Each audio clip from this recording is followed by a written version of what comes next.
Mike Laporte back with you on the Rural Radio Network, and a couple of guests in the studio with us here today. Steve Waller, who's Dean of the College of Agricultural Sciences and Natural Resources, or CASNR for short, and Jill Brown, Director of External Relations at the university. And guys, you've been on the road again. Mm-hmm. I think last year about this time we talked as you guys were in the midst of the admitted student dinners, and that's kind of what we've been doing again. So I'll begin with Steve, and bring us up to date on what's been happening. Once again, we've been able to schedule some events for our admitted students and their families out in the state. So last night we were at North Platte, and the Office of Admissions and Extension have supported these. And we just like to get out and thank the families and the students that have chosen to at least select University of Nebraska-Lincoln as one of their institutions. Hopefully, we'll see all of them on campus this fall. But it's an exciting time for families to be at the stage of that choice. Now, kind of give us a little bit of the scope here as far as numbers go and what have you on the kind of people that have signed up and what has been done so far. I think you've already had some of these, right? We had our first that we've been involved with was last night at North Platte, and we had somewhere around 20 students and their families attend, and it was just a wonderful evening, actually, for the parents and families and students to visit with colleagues from other colleges. We have Tammy Burnett is out talking about learning communities as well. So the parents and the students got to engage with people from the university on a one-on-one basis that I think gives them a sense of belonging to the university before they actually get there, because they get to have these kinds of conversations. So that has been good. Tonight we'll be at Hastings. I think probably another 20, 25 students and their families.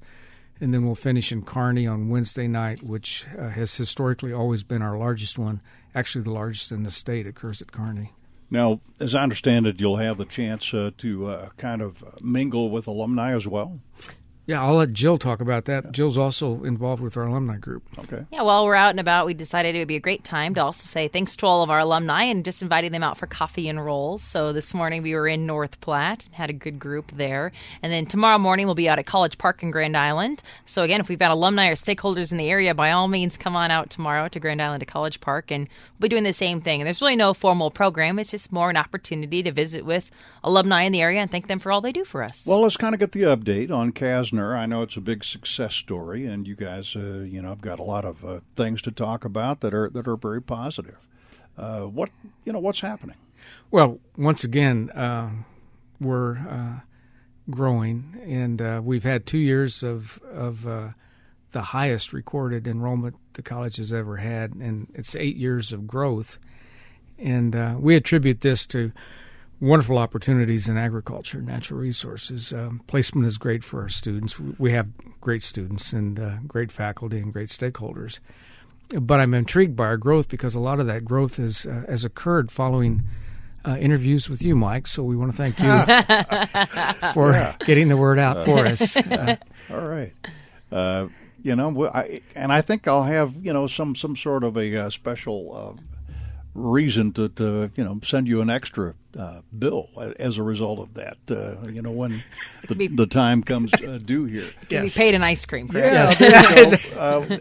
As far as anything new or exciting, and you guys are always tweaking at CASNR. What are you most excited about in terms of new things? I think I'm always just excited to see how much campus is constantly growing and changing. While we'll always have core programs and core buildings, at the same time, we're always looking for new things. So whether that's getting a new rec center or looking at remodeling the library, those are just exciting conversations to talk about.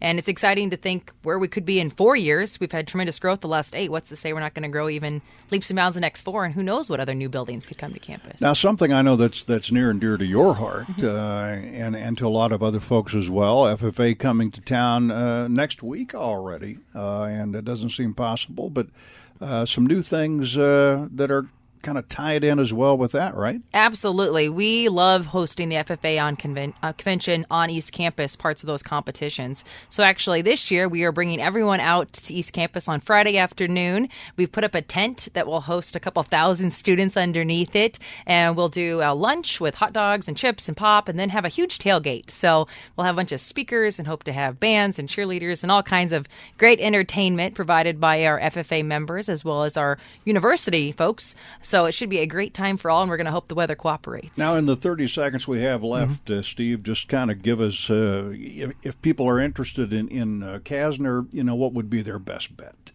They need to come on campus. They would schedule a campus visit with Laura Fry in our office and just experience the campus as well as the university broadly. If they get into Lincoln, they're going to see a lot of change, and that's what Jill and I are both excited about. Lincoln is really prospering. There's a lot of development, and these kids that will come to our college and the university in this next few years will be able to enjoy all of this growth that's happening. Well, guys, we appreciate the comments here. Dean Steve Waller of the College of Agricultural Sciences and Natural Resources at the university, and Jill Brown, Director of External Relations. That's our program for today. You're listening to the Rural Radio Network.